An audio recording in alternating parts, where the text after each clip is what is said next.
Hey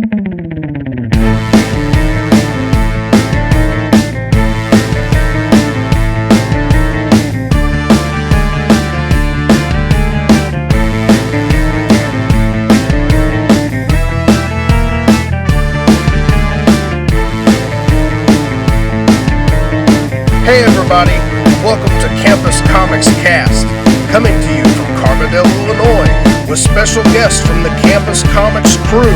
And now, here's your host, the man with the previews in hand, Mike No.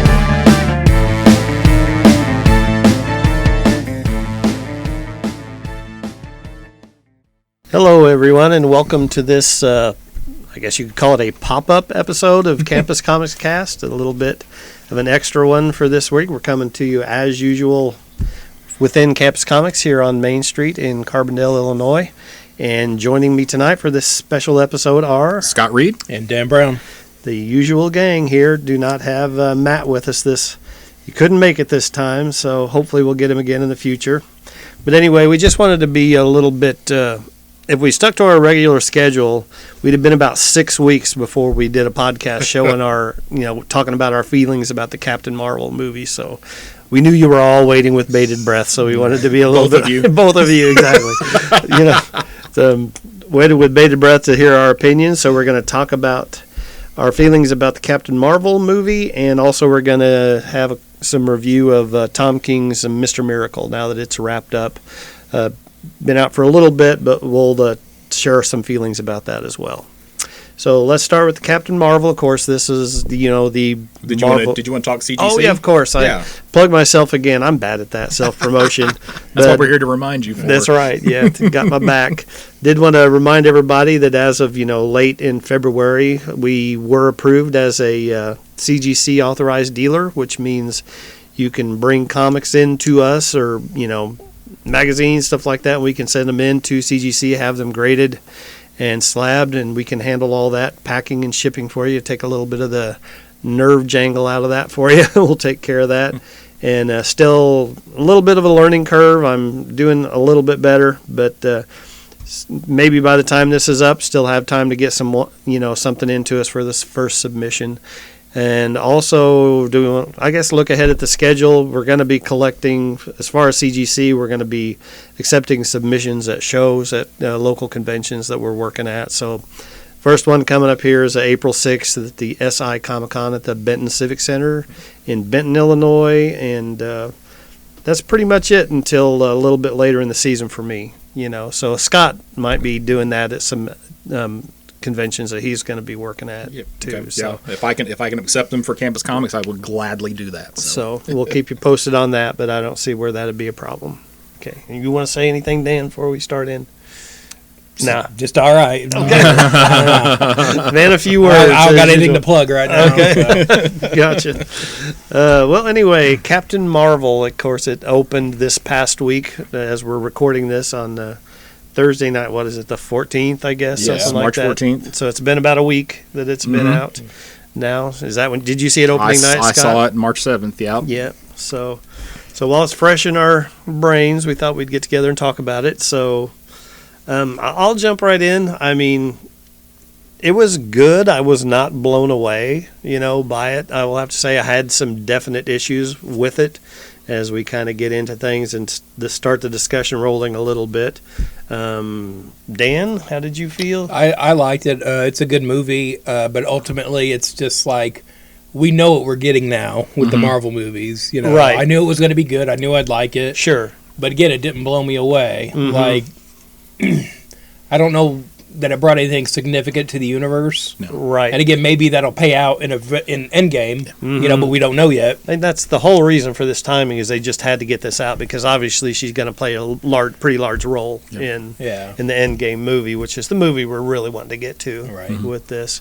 And there was some setup in this for some things, but I don't know. It just all seemed to kind of not deliver for me. I think that to me that's probably like the biggest issue I had with this movie was the fact that it kind of had to get it to fit into the Marvel Cinematic now. There were basically certain plot points that they had to follow. So I kind of feel like the writers were a little bit hamstrung or whatever. Constrained. Yeah, on what they could do story wise, just to make it fit. Because we knew we were going to get something with Fury's eye. We knew we got to get the origin of this character that's going to from the pager at the end of Infinity War. We got to get that character's origin in. So there were certain things that had to happen, Right. and so that wasn't really like a big surprise. Right. We knew we were going to get certain things, and this didn't lead to good storytelling. I didn't feel like so.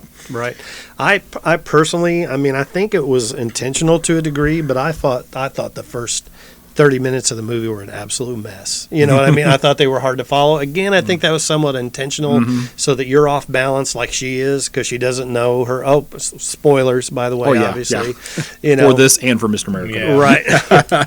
So I think, like I said, I think it was intentional because she didn't know her backstory. She was confused about what her own deal was. So I think it was kind of reflected in the way the story was told, but it just personally, it didn't work for me. That beginning of that, once it hit its stride and got more into the main narrative, I think it settled down and got better. But I thought that opening 20, 30 minutes was just rough, I thought. Well, actually, the very beginning of the movie was really, really good because we had the Marvel Studios stuff, all the heroes replaced with various images of Stan Lee. Yeah. Oh, and we yeah, that's right. we had the nice Thanks Stan for Lee bringing that up. tribute there. But then, as you get into the actual Right, the film itself. the film itself, yeah. But Yeah, that was to me actually the highlight of the movie was at the very beginning. Oh, Seeing really? Wow, really? Yeah, that was the best moment of the movie was the Stan Lee tribute. The Stan Lee. Yeah, not the Stan part Lee. I was talking No. about. The Gotcha, Stan Lee tribute was the high Gotcha. point. Nothing else kind of. And this would be lined the up with first one that came out after he passed, Yeah, right? yeah. So, Well, yeah. Let's see. Yeah, Into the Spider-Verse, Spider-Verse, had a tribute in it as well, but that wasn't a Marvel cinematic. The So MCU. yeah. Gotcha. Now, this is kind of those cases where, obviously the regular moviegoers, I think they liked it a lot more than, at least definitely a lot more than I liked it. Uh-huh. I was checking some of the numbers today, and so it did almost 500 million global and 150 million domestic, Oh, yeah. which I thought was, and just to put that in perspective, about that same time frame, Aquaman did like 400 and something million, but it only did like 70 million domestic.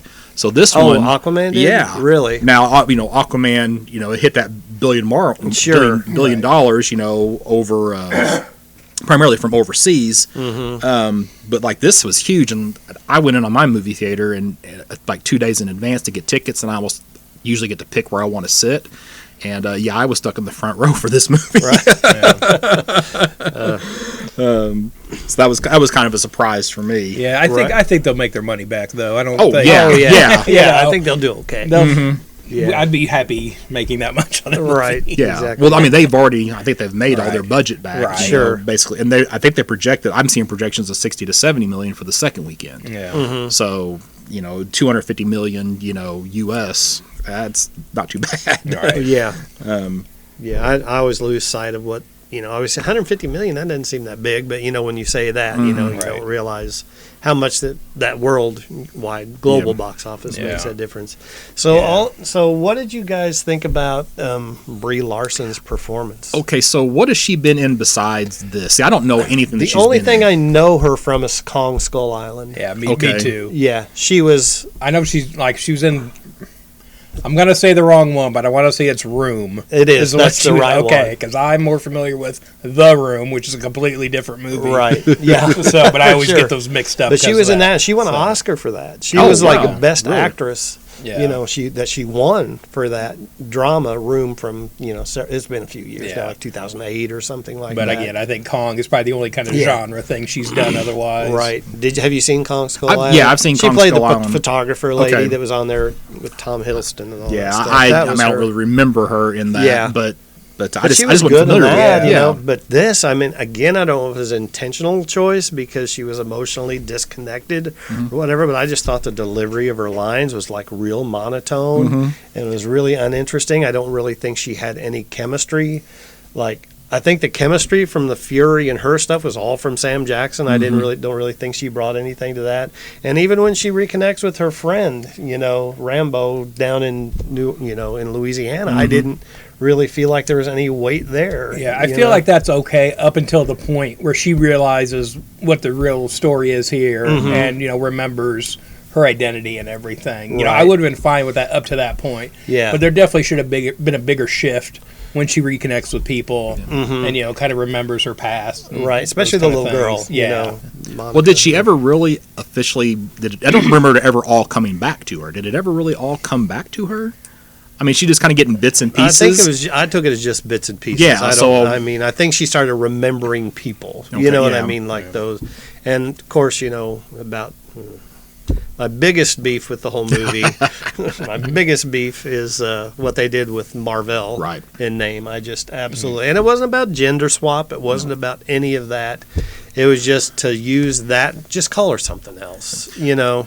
Yeah, I think my problem is that to me in the Marvel comic universe we got two different Carol Danvers. We got the early Carol Danvers where she's Ms. Marvel, where she's trying to live up to the legacy of Marvel, Right. and then we have the current Captain Marvel who has literally taken on the mantle of Captain Marvel. Right. And because in the movie she really doesn't she doesn't remember anything about Marvel, and then two, since she doesn't remember anything about it, then there's no legacy to live up to. Right. I think that really hurt the character's portrayal in the film. So to me, that's kind of like why I'm a little bit down on it, because there's no the history and you know why this character is the way that they are. We don't have any of that. It's just, oh, I got powers. You know, Yeah, that's basically what it boils down to. You know, Right. because there's Powers no from things. yeah, exactly. Yeah. Yeah. That we had to shoestring in because right. it's part of the rest of the movie thing. So yeah, we'll just say that's where she got it. So Right. So had to have that thread in there that just kind of felt like a, I don't know, throwaway little bit of thing. So what'd you all, but again, that was and Captain Marvel's 1970s Captain Marvel, straight up some of my favorite stuff of my, early teen years. I loved that stuff, that Cosmic Marvel and that whole Thanos saga that started in Iron Man 55 and went on from there into the, the Captain Marvel book of the time, Jim Starlin stuff, and that whole big, space opera, of that whole thing, and just to kind of use that name in such a throwaway capacity just really irked me. Yeah. You know what I mean? Plus, I wanted to see giant floating head with tentacles, Supreme Yeah, Intelligence. Yeah. I was really hoping we'd get that. I was really bummed that we didn't get that version of the character in there. I mean, I think what they say, like, the Supreme Intelligence appears to different people as different things. Yeah, So, as I mean, the person they're- you respect the most. Yeah, or you whatever, could something always like that. you could always go back and say, "Oh, here he really is," and actually show like that. we got with Ego. We Yeah. had Guardians too. But I don't know. But yeah. I was bummed that wasn't in the movie. Yeah. I was really wanting to see what a Marvel Cinematic Universe version of that would look like. Exactly. Live Yeah. action. But I guess we did get to see a lot of characters come back. So you had what was it, Korath? He was the Yes. Kree guy, and then of course Ronan was Ronan. back, and then Coulson, whose CGI was terrible. Oh, for yeah. his age, it was bad. I tell you what, though, I think Sam Jackson looked really good. That was amazing. I think they did more makeup work with Samuel L. a Jackson. little bit This- more physical effects with him. This was another thing we were talking about at my day job, is how much of this is effects, how much of this is just black don't crack. Right. Because he still looks pretty good. For as old as Yeah. he is in real He just life. beefed up. I mean, that was the know. other thing they did was the physique. He was a bigger guy. Yeah. You Yeah. know, he's aged. He's gotten smaller, slenderer. But yeah. So I don't know how much what was what. But Yeah, it looked but he looked really good. good. Yeah. And it I did. mean, that gives me hope too, because I'm kind of following up the Martin Scorsese Irishman film that's going to be coming out, where they're taking Robert De Niro, Joe Pesci, all these older guys, and they're using this kind of software to de-age them Right. for probably the majority of the movie. Right. And so it's like, how's that going to look? Look what Marvel and Disney are doing here with this stuff. So, Yeah. I mean, that could be a real tool for filmmakers in the future. For sure, to be able to get those guys and their performances Yeah. and have it seamless. Yeah. But Coulson, you don't necessarily have to recast, right? for like a younger version of a character or an older Nope. version, Right. So, what do you think how do you feel about what they did with the Skrulls and kind of made them more sympathetic? Yeah. Yeah. Whenever I saw, I don't we talked about one of the early trailers for this, and we talked about seeing the Skrulls, and I thought they looked very formidable. I guess in the trailer, so I thought, well, that's setting up for Kree Skrull War. Sure. Right. We're going to get a good setup for later on for Secret Invasion, something post in game.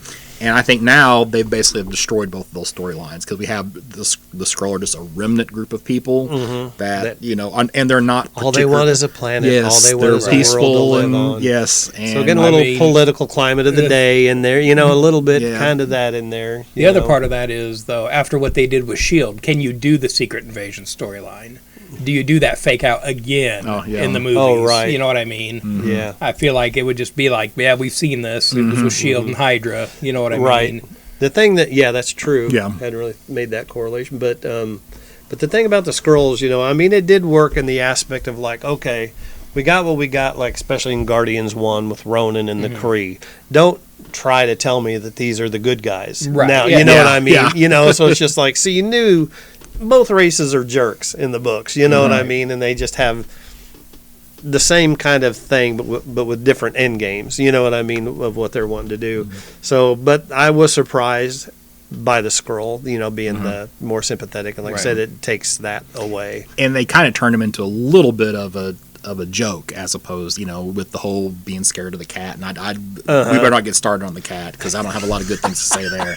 The Flurkin? The Flurkin, yeah. Yeah. So, but then they kind of turned into a joke, Yeah. as opposed to being this potentially the way he's powerful kind of alien sitting race. around, just talking, Well, I did like that they Shooting look the as breeze. much like the Skrulls as they did. Yeah, Yeah, they you looked know what I good. mean? Yeah, they 'Cause looked I thought, good. especially growing up, with the kind of movies we've had in the past, I never thought we'd get that accurate of a Skrull on screen. Right? Yeah. And the other thing is too, I was worried when they said they were going to do the Skrulls and like what we see of like her fighting the old lady, that we just get a bunch of actors who are these are Skrulls, honest guys. Right, yeah. Like we're trying to save Wink, budget wink. here though, so they look like humans. They didn't really cop out with that. Right. No, they did, and we got a kind of got a Super Skrull, the big one. You know what I mean? Yeah. When in the so we kind of got that. Yeah. So kind of maybe, I don't know. I mean, maybe they'll. We could save Super Skrull for later. Yes. Yes, we should. And I guess the one thing is what, this is, we're going to be 30 years later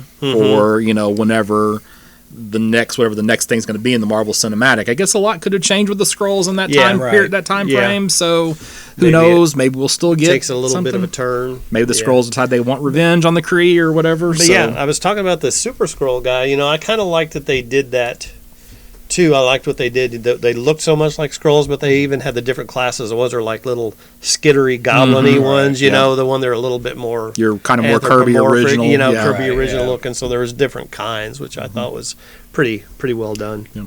Yeah, I feel like that also plays into this could just be like the one group of Skrulls. There could be Yes. the more traditional, what we're used to. This group is because faction out his there. family was being Yeah. used against him and all this stuff. So maybe that's just them. Maybe they're going to be, and I think bringing the Skrulls in, the shapeshifters too. Of course, that's going to give them an easy out to bring some of the dead characters back Right. that we lost in Endgame or in Infinity War.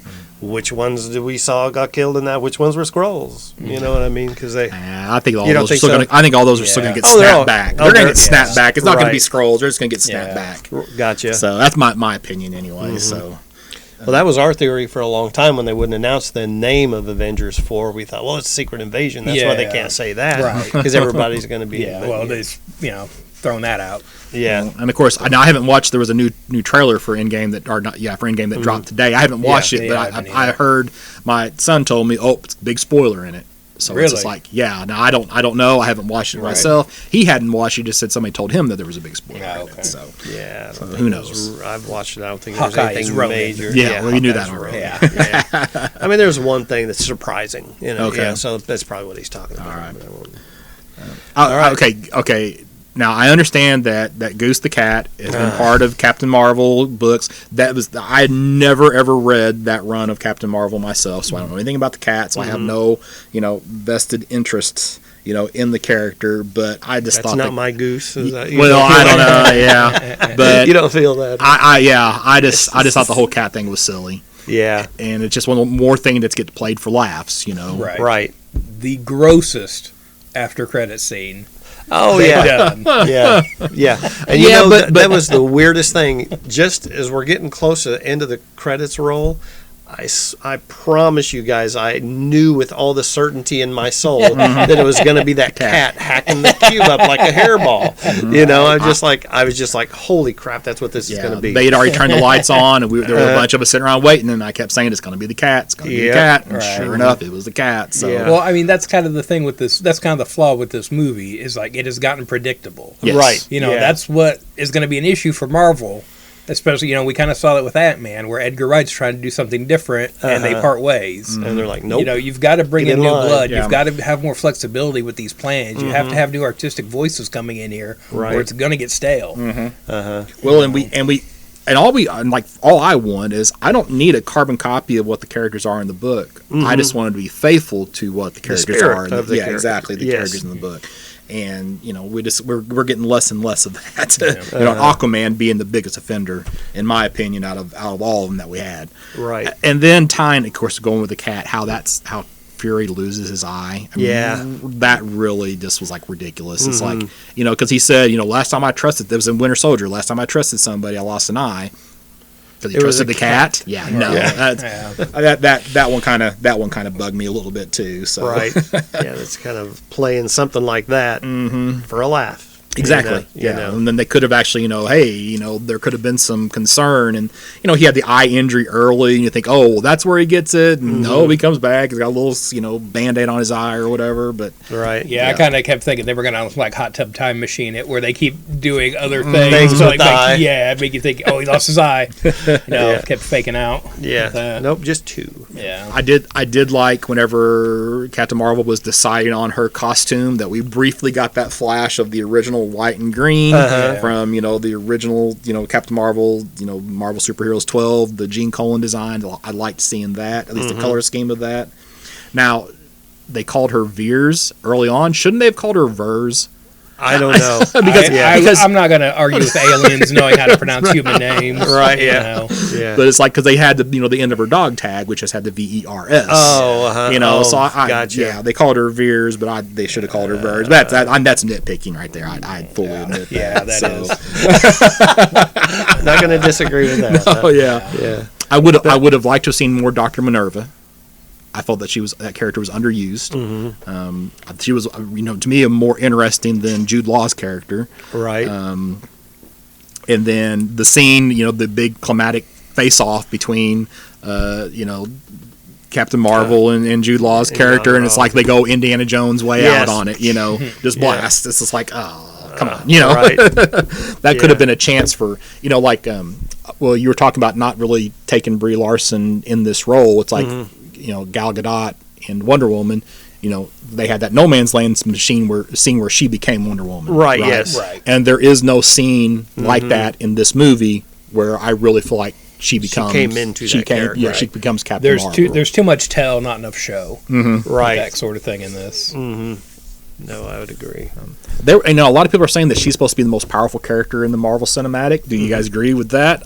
I mean, I don't, but I don't know. I don't know. I hadn't really thought about it. Yeah, I hadn't really either, but I mean, I would still go with Thor. yeah, on and that I for would me. too. Yeah, You know, he's a god. yeah. You know, And especially they revved him up it's just, after it's just science. It's just Oh, yeah, science. Like it ain't magic. Yeah. You know, they revved so- up his power level. You know, with Right. Stormbreaker and in Infinity War. So I mean, I would think she's up there.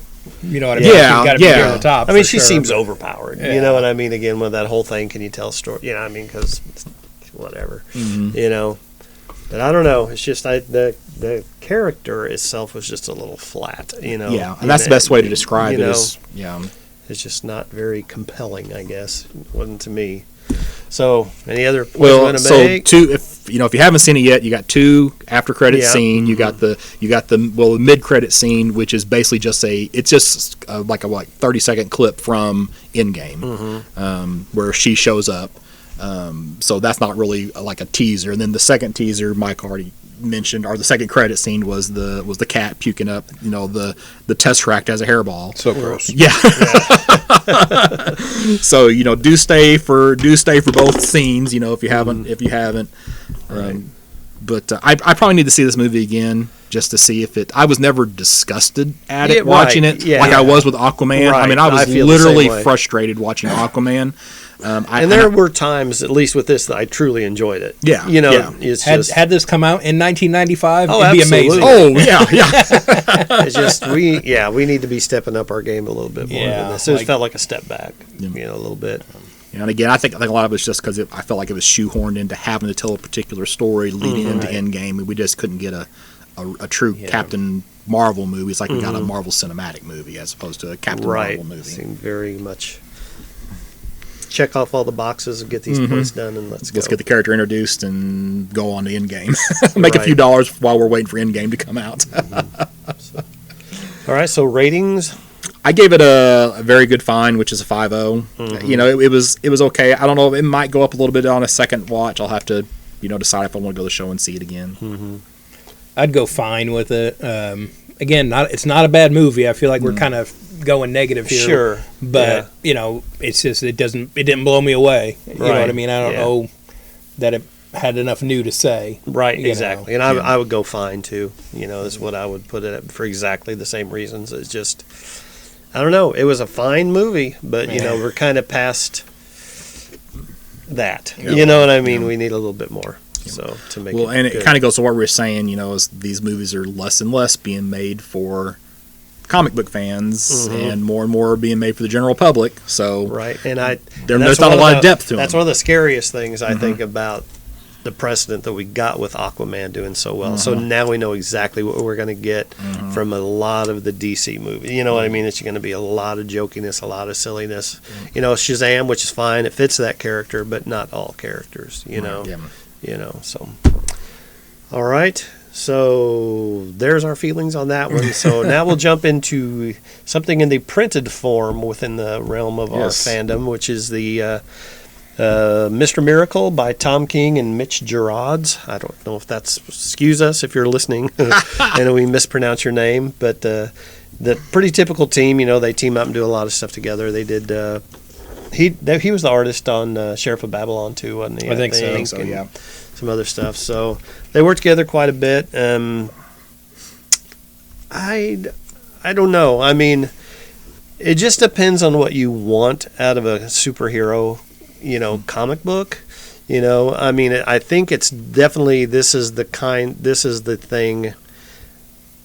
of book that owes a lot to Watchmen, and that kind of thing, because it's a deconstruction kind of the whole genre, and it definitely relied, as Watchmen did, on the 9-grid panel layout Yes. all the way through. Just I Watchmen think that was did. deliberate. I Yeah. think so Yeah. too. Yeah. So I think that was an homage to that. A lot of homages in this. Yes. In this. Okay, every time this book has been in previews, usually I've mentioned it, and it's like I've been super anxious to talk about this because prior to reading the trade, the only thing I had read was the first issue. So here is my major beef with this story. So you have the character Mr. Miracle scot-free, who as an infant was traded to Darkseid, lived his entire childhood on Apocalypse, constantly trying to escape, having to deal with Granny Goodness his entire childhood before he escapes to Earth. He has been in worse situations than he was in when this story begins. He is not a type of person who would attempt suicide, period. He had been in darker spots than what he is in now when this story starts. So I So the disagree setup- with the setup. the setup. Really, I think is completely wrong for this story. Now, I like Tom King a lot. I was expecting something more along the lines of the Vision 12-issue series because I felt like that story could really be part of Marvel continuity. Yes. Looking at this is obviously not part of DC continuity. There's not even an attempt to make this part of DC continuity. So it was completely outside of that. So I guess you could say this is not my Mr. Miracle. I don't know. Yeah. I mean, I think they go out of their way to point out that this is not the same universe. This is not in continuity. But I think this is such a good story, and I think that people will be into this. I think over time we will see this stuff creep into the regular universe. I mean, DC has done that With Watchmen. with many things over the years, where it's like if it's just popular enough and it stands the test of time like that, it'll work its way in. We don't know what's going to happen after Doomsday Clock. Right. And I could see this being the standard for the status quo for the New Gods at some point. Yeah, And I think that's they just need to decide what they're going to do with that. If they're going to bring Yeah. it, just like bring that into the main universe. I think it's a brilliant story. Yeah. Again, it's going to be frustrating to those, and I know we all have some people that we know. If you want to know when you put down a book and you're exactly every thread and every I is dotted and every T is crossed, and you want to know definitely what's going on, this is going to drive you nuts. Yeah. Because it leaves pretty much everything up to the interpretation of the reader. Yeah, and I feel like just in general with DC, you rarely get that anymore, just because they're trying to set up the next thing. Yes. That's basically been status quo since DiDio took over. Every miniseries leads to another event or another mini or another series or something. You rarely get a the end anymore. Right. So I mean, as far as the suicide though, going back to that. I mean, don't you feel like that's just the anti-life equation? Well, that's the thing but they never come out and say that. No. Right. I would have Again, accepted that's it the if they had said, ambiguity again. if they That's would have everything. said Dark Side, put that in him with the Right. anti. I would have accepted that. They never say that. See, So I really get the feeling though, like this is what the anti-life equation does. Yeah. And I think it's that sort of fuzziness that would come with that. You know what I mean? Well, but I still think he would have been one of the rest of the world would have committed suicide before Mr. Miracle would have. Is my opinion on that. If that was actually do you think the it was impact. just targeted at him though? I guess it at could the New be. Gods. I That's guess kind of it- how I was thinking of it. Right. I guess it could be, but again, they could have just said that. Even at the very end, I wish they Right. would have come out and said that because I think I think it diminishes the character. In my opinion, I think he's been through worse. Right. Yeah, than and what- and I finally had to, and I'd heard, but I knew nobody would know with certainty as more than Matt Martin because of his huge fandom of his man crush on Tom King, basically. So I just texted him today, just like, does Tom King have PTSD? And he goes, oh, absolutely. Yeah. Because this is such a recurring theme with so many of the Right. things that he writes, and that's essentially what this is, as Scott, got into a little bit of, his backstory on Apocalypse and just grew up being tortured and trying to escape and all this and all that. And so now he's dealing with all this, and the opening scene is him, a failed suicide attempt, basically, and he's claiming it's to be the ultimate escape, to escape from death. But really, he's trying to escape from life. Yeah. It seems, so it's kind of the flip-flop of that. So, Yeah. Well, and again, not knowing that this is part of regular continuity, like there's a scene where he looks at Barda and it says, "Your eyes are brown. I thought your eyes were blue." Barda's eyes are blue. I even went back to I have sitting here with me the Jack Kirby Fourth World Omnibus, and I'm flipping through trying to find pictures of Barda. It's like, yes, her eyes are blue. They are not brown. So it's just one of those things that points to this not actually, and maybe the entire story's in his mind. I don't know, but it would have been nice if they just say that. Right. And see, that's where the whole ambiguity, did this really happen? Is this just the anti-life equation working on him? Is this what he's seeing as he's dying? You know what I mean? It's just like his hallucinations is, did he die? Did he live? We know really nothing, more than other than we got some a lot of interesting stuff, pretty brilliant stuff. But as far as a story arc, we really don't know that much more than what we started with, Now, when you get past all that uncertainty, it's really good. Yes. But there's just so much uncertainty for me that's like it pulls the story down. And I've read all the okay, but this is just everything. Yeah, I read the entire original Kirby Mr. Miracle run. So and then I enjoyed that character through the Bwahaha League of Justice League. And I just feel like this is again, I said it before, just, not my Mr. Miracle. But once if you can get past that, then it actually is a really good story. For me, that worked for the story. It's just sort of experiencing the anti-life equation. You know what I mean? That's how it felt to me when I was reading. Like, there's a lot of uncertainty, but I feel like that's what it does. You know what I mean? I did like how towards the end Darkseid refers to the anti-life equation as information, because that's what it should be. Before in these stories it has been a physical thing or a being, so I'm glad they kind of went back to that with it. The story takes so long, they have, Scott and Barda have a son during the course of the story. Yeah.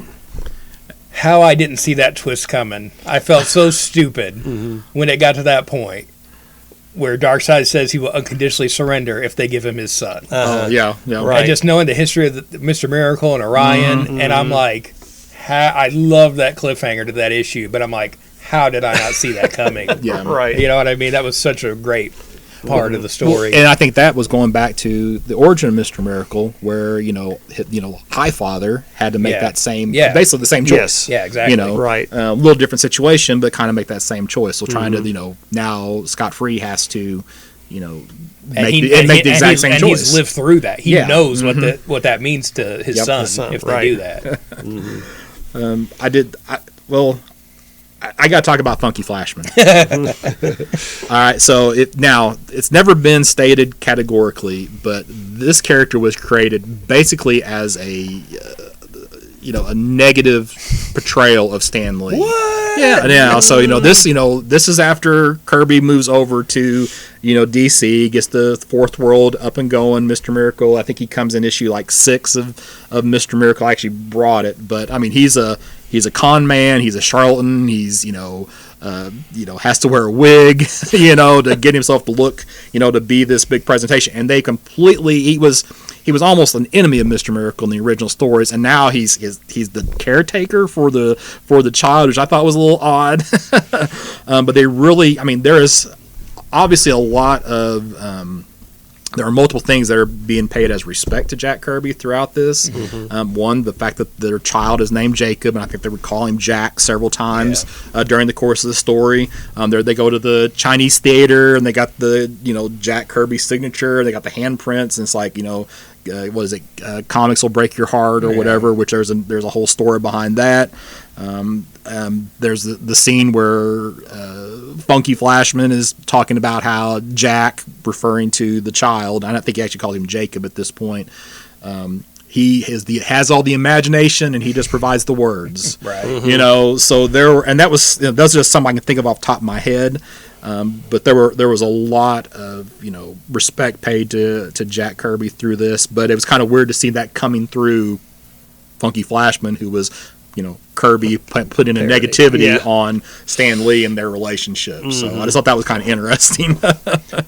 I do like that they named the kid Jacob. I did like the kind of running gag of them coming up with the other names, like the more New God style names for him before he was born.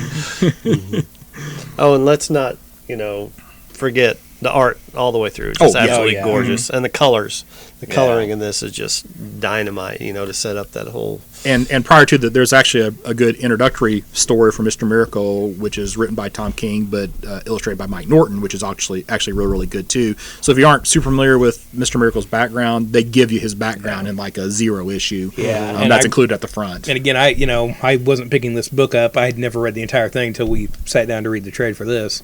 But these Nick Darrington covers are great. Oh, yeah. I've been looking at them on the shelves here at the store as it was coming out. And the nice thing is, too, there's a little gallery sketchbook section at the end where they show some of the other, versions of the cover, what covers they were working on. Right.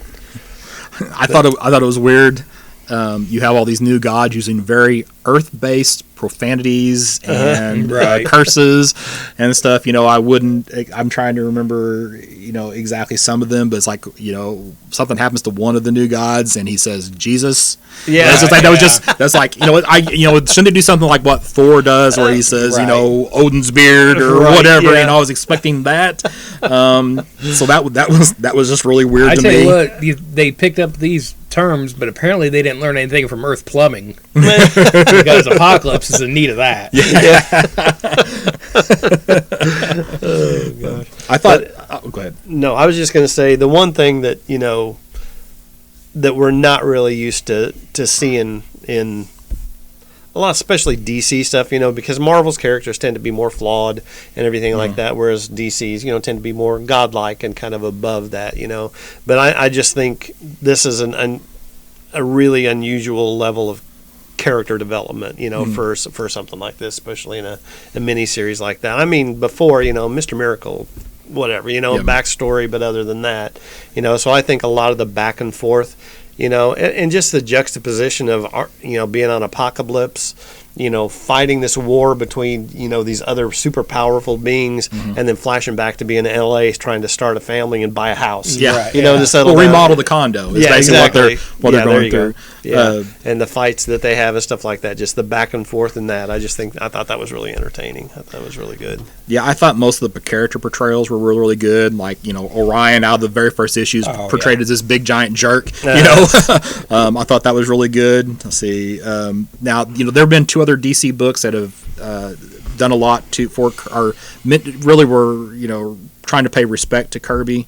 There was Commandy Challenge, which literally brought Kirby into the part of the story. I thought that fell flat. There was also there was a Bug miniseries with Mike Allred art.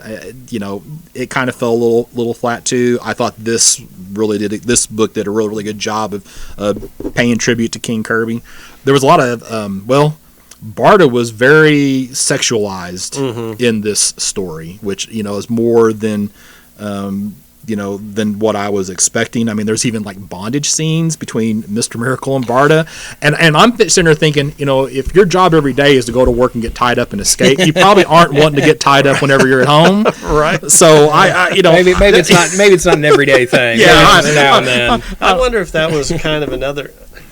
I don't know. I'm a little fuzzy on this. I probably shouldn't even bring it up, but wasn't Barda based on an actual person, and it was somebody, and I'm thinking it was somebody else's wife that Kirby was a little bit infatuated with. Oh, I don't know. I don't know anything about. I've never heard that. But, I don't know if I'm just wrong or if I dreamed this, but it seems like there's something. So it might have been. I was feeling like it might have almost kind of been a nod to maybe Jack's whatever ishness. Well, it's like and the character, like, even in the original like Mr. Miracle storyline, there actually is a scene. It's kind of funny. There's a scene where they have Barda in the bathtub. I was there thinking, oh well, Kirby never really never really sexualized that character.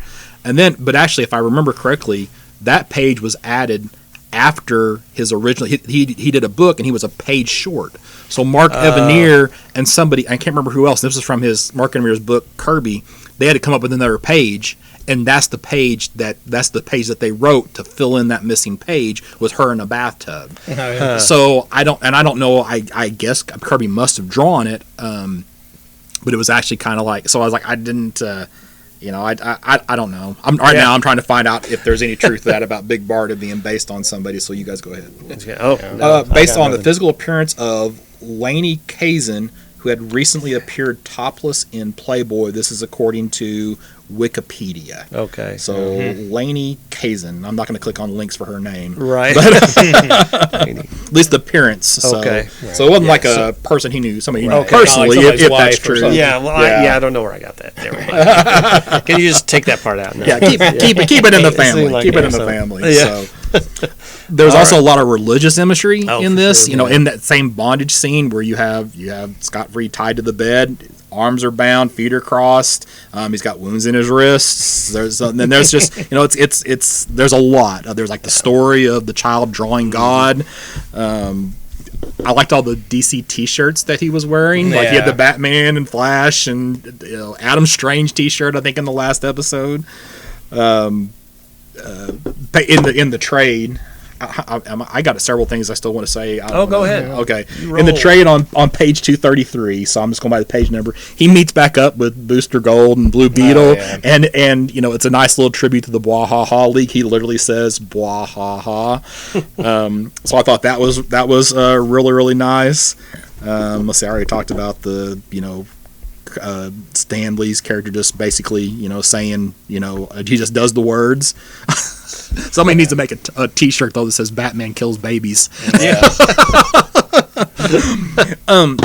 This was another thing that made me think. Again, this is not like obviously not an in-continuity story, but it's like Barda kills Funky Flashman, and then he shows up later.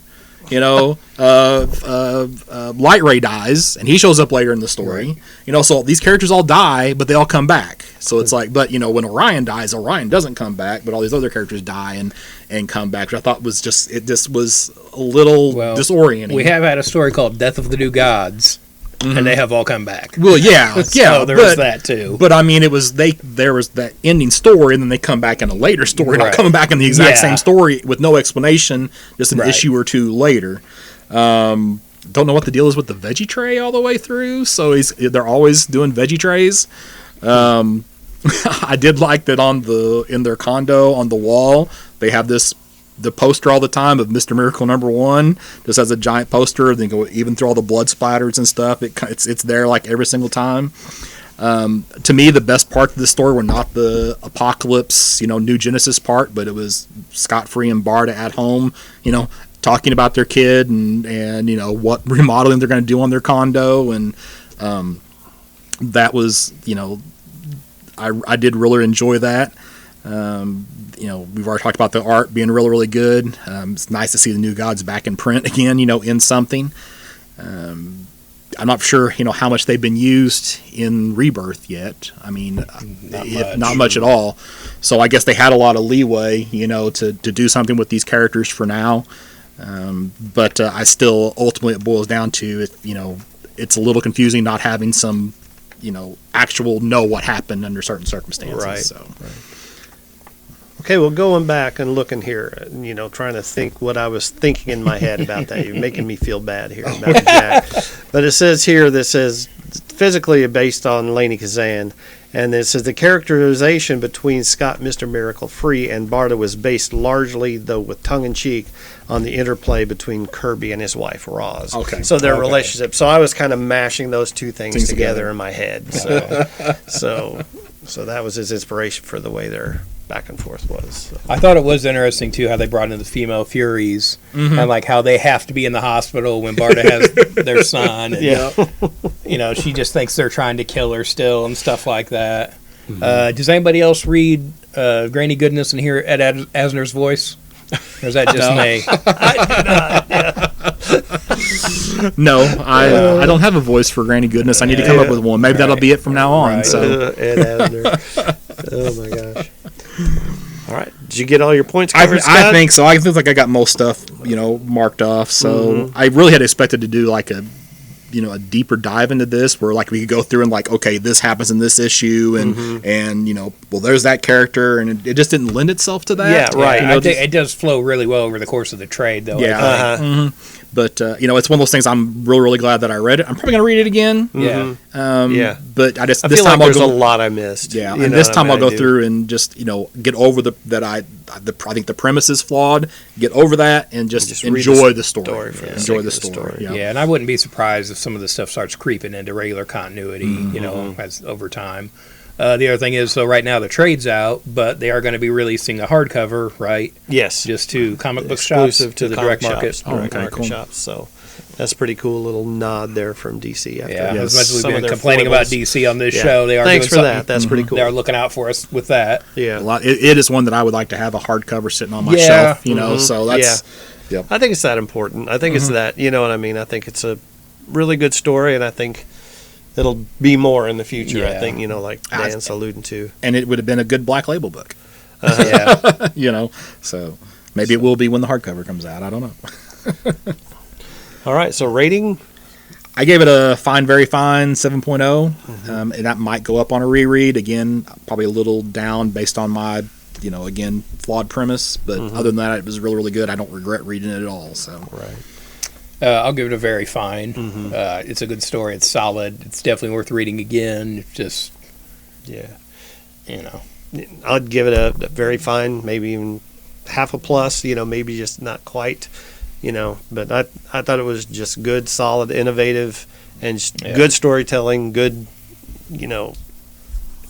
just good. It's just really good. Yeah.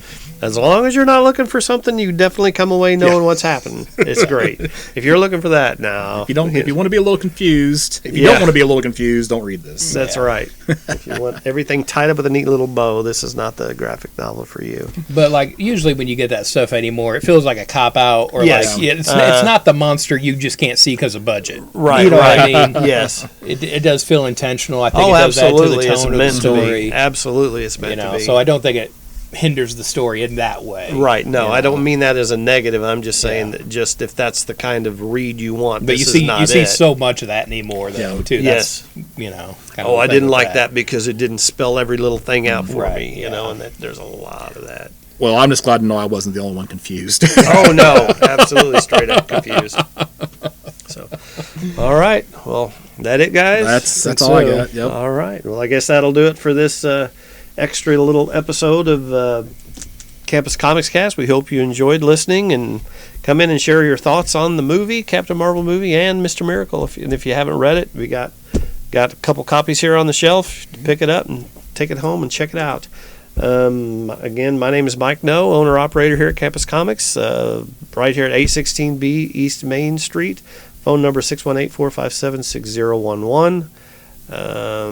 Check us out on Facebook, Twitter, that kind of stuff. So, Scott? One more thing. Whenever Mike posts about this is Oh, episode that's right. 41. It's episode 41.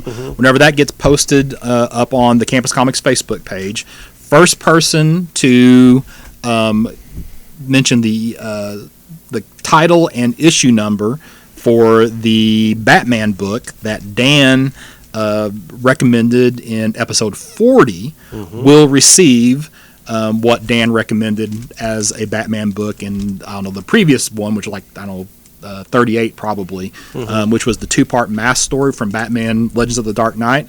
So there's a copy in here, so somebody can, except for Tyler, since you won last time. Yeah. So everybody but Tyler is Don't get eligible. greedy, bro. Yeah, you already did the theme song, bro. So. Yeah. So everybody else is, and don't assume somebody else is going to pick it up. All right. So just be the first person to post that title and issue number on the Facebook page, and this will be your 2-part Yours story. to take. Yeah. But I'm Scott Reed, birdcomics.com, BURGcomics.com. Follow me on Facebook. Check out my eBay store. Links are on the website. Yeah. And Dan Brown at Detective651, and here at the store on Saturday. There you go. All right. Well, again, we hope you enjoyed this, and we'll talk to you soon.